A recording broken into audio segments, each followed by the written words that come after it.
Amin Rais memimpin tim pengawal peristiwa pembunuhan atau TP3 6 Laskar FPI menemui Presiden Joko Widodo di Istana.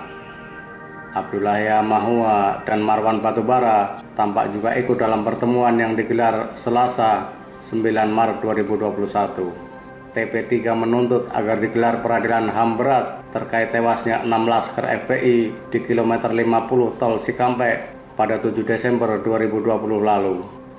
Ini merupakan pertama kalinya Amin Rais menemui Jokowi di Istana. Meski hanya berlangsung 15 menit, namun menarik untuk mengkaji dalam tanda petik ambil untung yang diambil pihak Amin Rais maupun Jokowi. Tentu ada alasan kuat dari keduanya di balik pertemuan tersebut.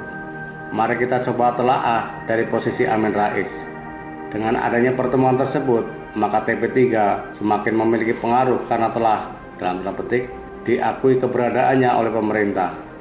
Kedepan, suara TP3 akan lebih didengar oleh pihak-pihak yang berkepentingan dalam penyelesaian kasus pelanggaran HAM terkait tewasnya Laskar FPI seperti yang direkomendasikan Komnas HAM. Amin Rais yang sebelumnya dianggap oleh sebagian kalangan hanya, dalam tanda petik, numpang isu politik, kini memiliki pijakan kuat ketika berbicara mengenai kasus tersebut. Secara politik, posisi tawar Amin Rais juga akan naik karena berhasil mengegolkan agenda yang dijauhi sebagian kalangan karena berpotensi mendapat label dan stigma seperti umumnya mereka yang berada di luar istana. Jika dikelola dengan baik, bukan mustahil Amin Rais dapat menjadi tumpuan harapan kelompok yang sedang kontra dengan pemerintah. Bagaimana dari sisi Jokowi? Kesediaannya menerima TP3 dapat mengembalikan kepercayaan publik bahwa pemerintah bersungguh-sungguh dan netral dalam menangani kasus tewasnya Laskar FPI. Dengan demikian, dapat mengurangi tekanan dari penggiat HAM baik dalam maupun luar negeri. Bukan rahasia lagi, tekanan penyelesaian kasus pelanggaran HAM itu memang sangat kuat. Bahkan menurut mantan Sekjen FPI Munarman, TP3 sudah melaporkan tragedi penembakan Laskar FPI bersama peristiwa tewasnya 10 orang dalam kerusuhan menolak hasil Pilpres 2019 ke Peradilan Pidana Internasional atau GCC di Den Haag, Belanda pada 16 Januari 2021 lalu.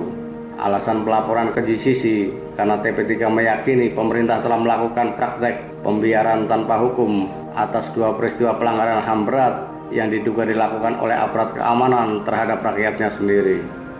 Kita paham laporan TP3 ke GCC tidak akan diproses karena peristiwa yang dilaporkan tidak termasuk dalam yurisdiksi tindak pidana yang menjadi kewenangan GCC, yakni genosida, kejahatan terhadap kemanusiaan, kejahatan perang, dan agresi. Jikapun dipaksakan sebagai kejahatan terhadap kemanusiaan alias pelanggaran HAM berat, sulit untuk memenuhi unsur terstruktur, sistematis, dan masif. Menurut Menko Polhukam Mahfud MD, TP3 belum pernah memberikan bukti adanya unsur tersebut, baik saat bertemu dengan Presiden maupun ketika melapor ke Komnas HAM. Selain itu, saat ini proses hukum juga masih berjalan sesuai rekomendasi Komnas HAM, di mana ada 3 anggota kepolisian sudah diperiksa karena diduga terlibat dalam penghilangan nyawa Laskar FPI di kilometer 50. Diterimanya Amin Rais dan TP3 di Istana kian menguatkan dalil tersebut. Jokowi sedang mengirim pesan kepada GCC dan dunia internasional jika pemerintah Indonesia transparan dan serius dalam menangani kasus tewasnya Laskar FPI. Pemerintah juga terbuka menerima masukan dari pihak manapun, termasuk yang kontra dengan pemerintah. Di luar ambil untung kedua pihak, kita justru mendorong pertemuan singkat itu dapat menjadi titik awal hubungan yang lebih baik antara Amin Rais dan Jokowi ke depan. Tidak dalam artian Amin Rais masuk istana, namun lebih pada, dalam tanda petik, rekonsiliasi komunikasi dengan tetap menjaga posisi politik masing-masing. Sebab pemerintah membutuhkan kritik dan oposisi juga membutuhkan ruang yang nyaman untuk menyampaikan kritik sebagai bagian dari demokrasi tanpa bayang-bayang bullying, apalagi jeruji besi.